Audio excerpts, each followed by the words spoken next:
everyone. I'm Teresa Caesar, your host of Heart to Talk, the podcast. Thank you so much for joining me today and listening to my second episode. I believe that in our lives, we can have multiple callings, passions, or purposes, however you'd like to define it. It could be during different periods of our lives or even sometimes simultaneously. For me, it started off as being a teacher. I was a third grade teacher for about 3 years. Then my next calling was to be a mother. I now have 2 awesome children, Camille and Lorenzo. And today, this podcast, right? However, the inspiration from being a teacher has never left my heart. There's something magical about the exchange you receive in being in the classroom. I missed it so much that actually a couple years ago, I started substitute teaching. So I'd like to dedicate this episode to all the educators out there, teachers, principals, school counselors, nurses, librarians, and even the custodians and office staff for inspiring and making an impact on our children. That brings me to today's guest, Rob Villanueva, who will share with you his personal story of how he discovered his calling to be an educator, how he finds passion in coaching wrestling, and believes that health and self-acceptance are the key to living an authentic and happy life. I bring to you my conversation with Mr. SV.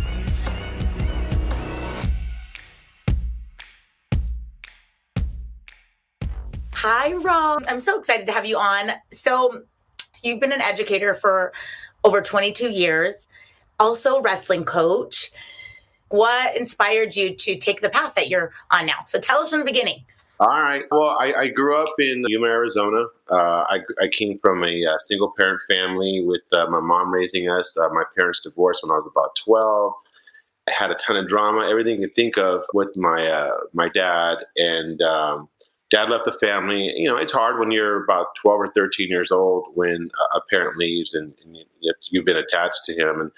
But it was probably the best decision my mom ever made, you know, to make sure that we were safe and that we were okay.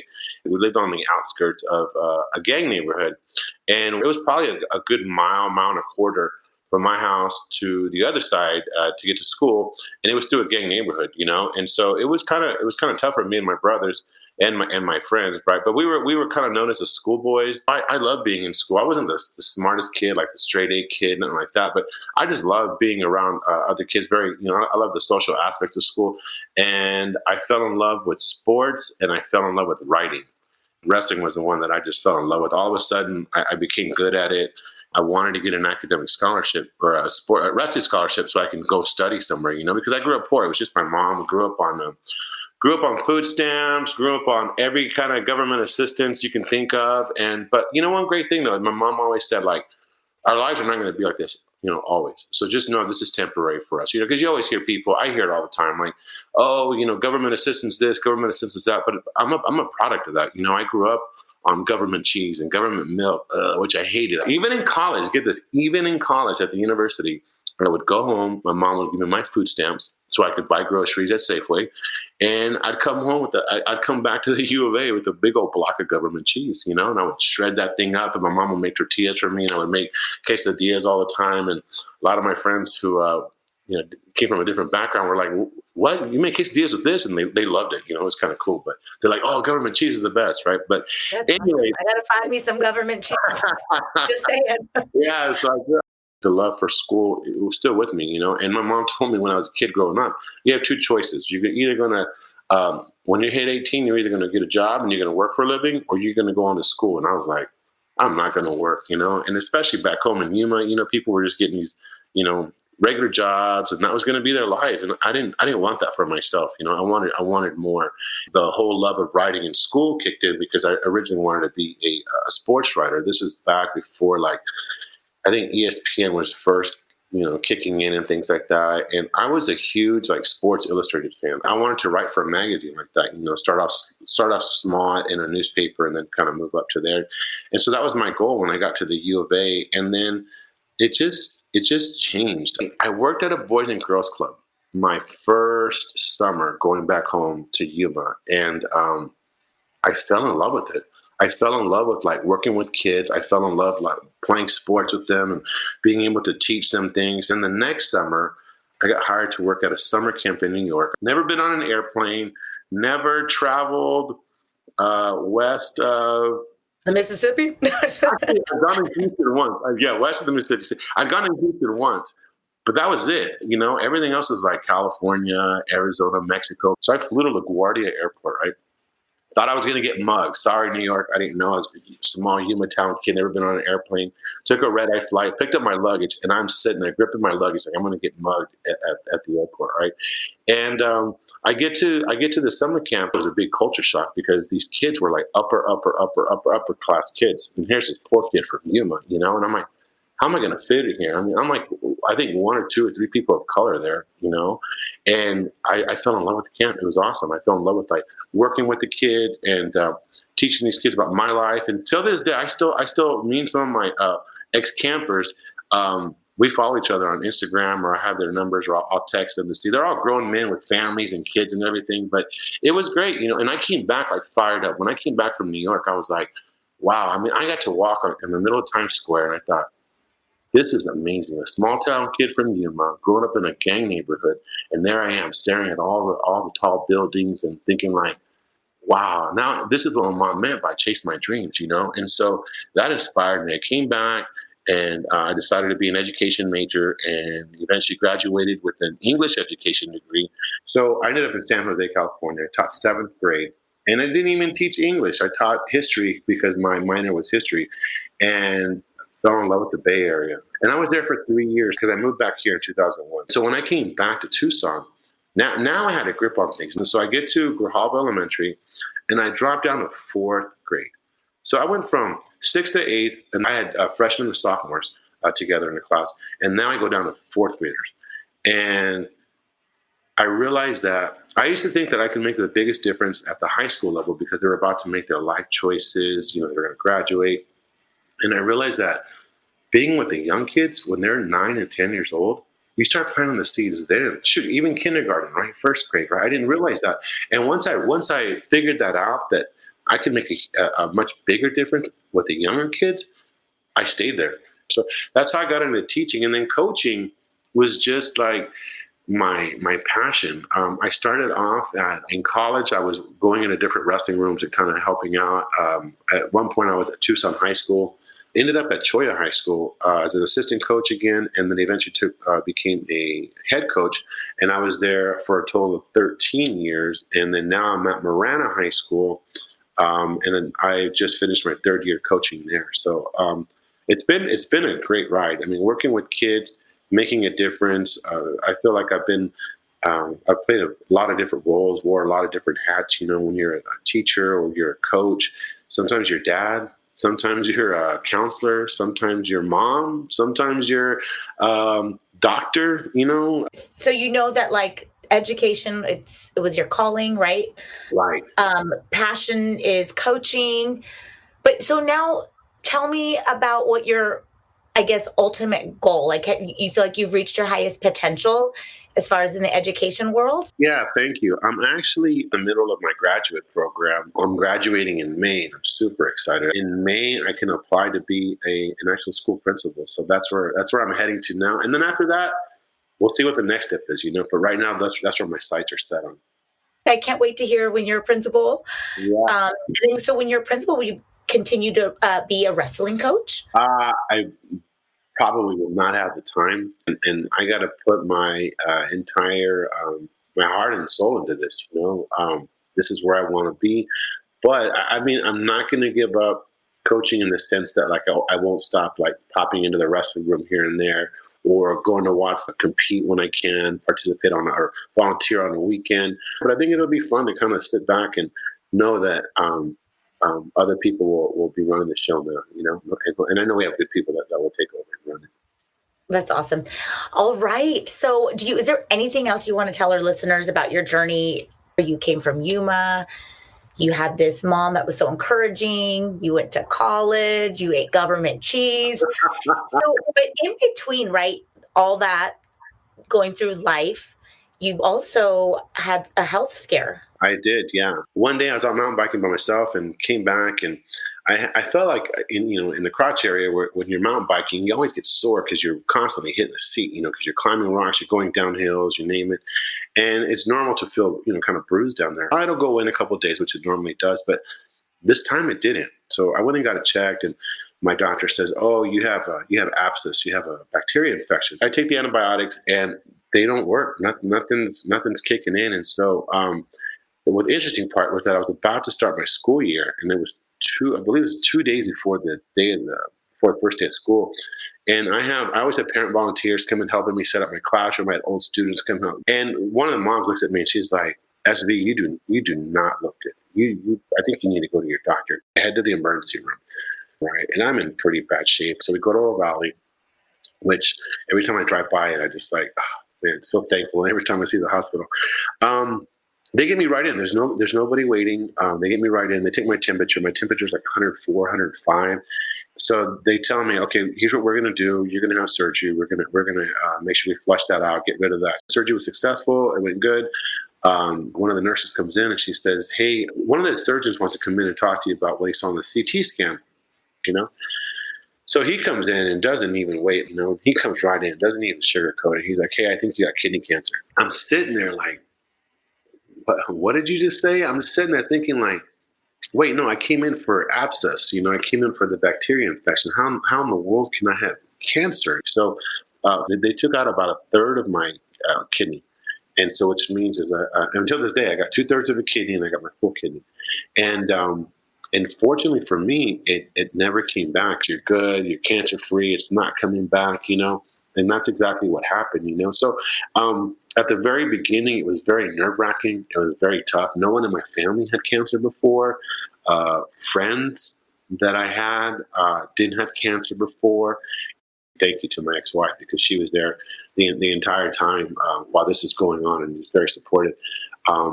And at the same time, it started to develop a lot of conversations amongst me and my male friends, which we had never had before. It was about health, and a lot of them had never, hadn't been to the doctor, were afraid to go to the doctor, and I would just tell them like, you need to go. Well, that's awesome. And then it seems like you've also inspired your friends to go, I guess, take their health in their own hands. And because I think for a lot of men too, it's kind of right. They avoid the doctor. Absolutely. It's just like, no way, unless it's like you're dying, And even within cultures and in the culture. Yeah. Even in cultures, I mean, I could speak from growing up in a Latino culture that Latino men, oh my God, I mean, you hear like comedians like George Lopez and other people talk about like, no, we don't go to the doctor, we don't go to counseling, we don't go to therapy, we don't do any of that, right? You're not a real man if you do those kind of things, right? That's kind of what we grew up with, And then on top of that, you have the whole macho, you got to be macho and tough, and you got to be tough.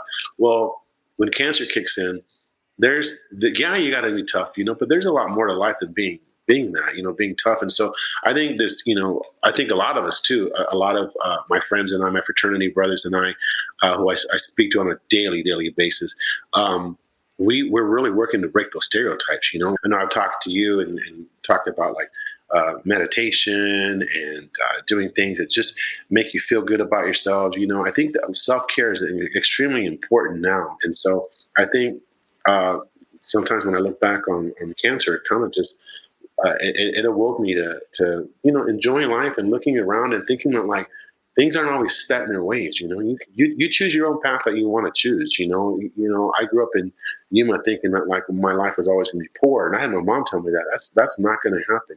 And I think back to her words and think back to all those experiences and think back to her life. It's really great. I think encouraging others, to do their best, to chase their dreams. I think I always had help along the way.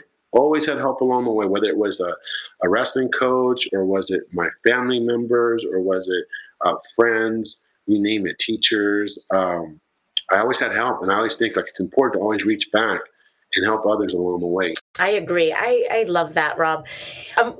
Gosh, you are just such an inspiration. We are going to close our episode with 3 ending questions. The first one, we're going to lighten it up here. What's the funniest thing that's ever happened? It could be in the classroom, or if you could think of something to tell us. What's the funniest thing that's ever happened to you? You're putting me on the spot, and I think I need to lighten it up with some good humor. I had this one time at elementary school, and I was teaching, and I was with a group of students, and earlier, can't believe I'm going to share this. Earlier that day, I didn't bring my lunch that day, so I ate the cafeteria lunch, and you know what that means. That means your stomach is turning upside down, and I think it was even like a bean burrito. So after lunch, I take the kids back in the classroom, and then it's like I'm looking at the time, and I'm dying in my classroom. And you can imagine why, right? My stomach is rumbling. It's talking to me. You shouldn't have eaten that burrito, And so I'm like, all right, kids, let's go. It's time for PE. So the kids are excited. Let's go, Mr. SB. Let's go. And they're excited. They're running outside. So I find this area, look around the playground, and I'm near this big tree. It's just me and this tree, right? I'm just like, oh my God, I have to release the gas, right? I've been holding it since lunchtime. I can't believe I'm sharing the story with you, Teresa. And I let it out. And I mean, I let it out. Probably the neighbors behind me could hear it because that burrito just did its work, right? And I'm just like, oh my God, like such relief, right? It felt so good. And oh my gosh, to the right of me is a tree.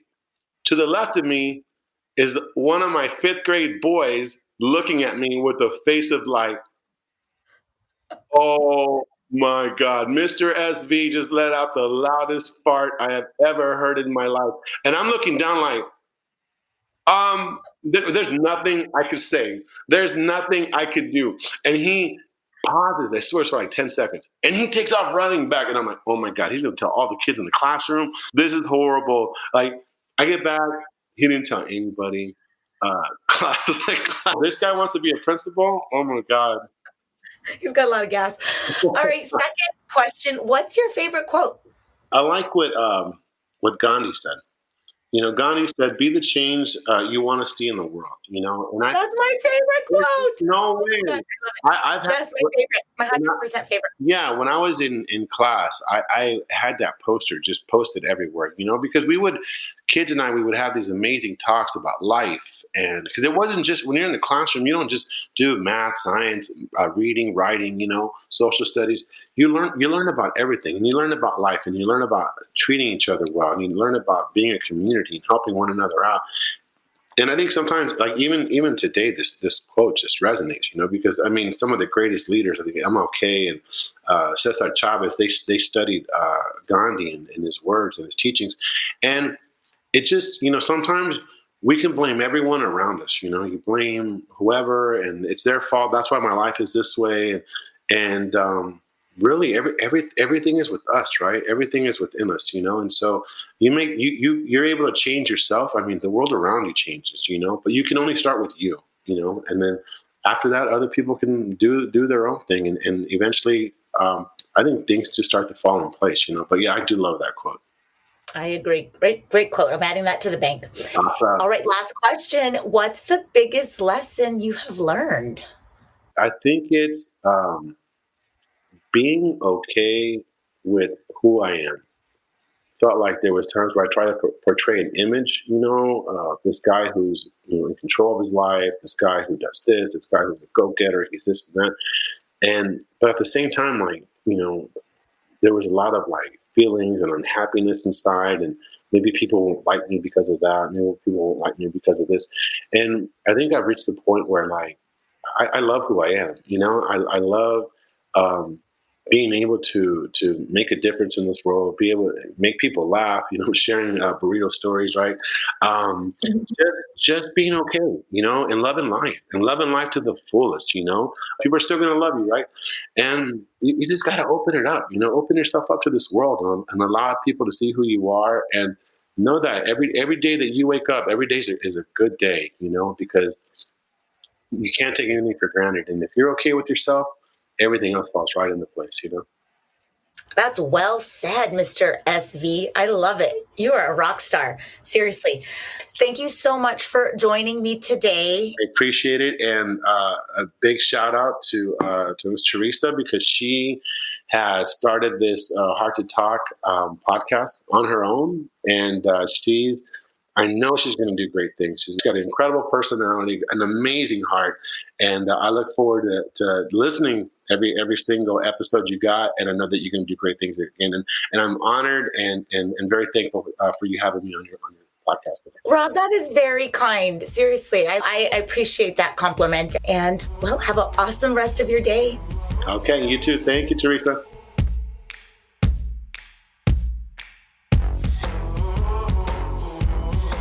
Thank you so much for joining my conversation with Mr. SV. If you liked what you heard, please hit subscribe and tell your friends. Also, show notes and information about upcoming episodes can be found at www.hearttotalk.com, or you can find me on Instagram, Facebook, and Twitter. I'll be back in 2 weeks.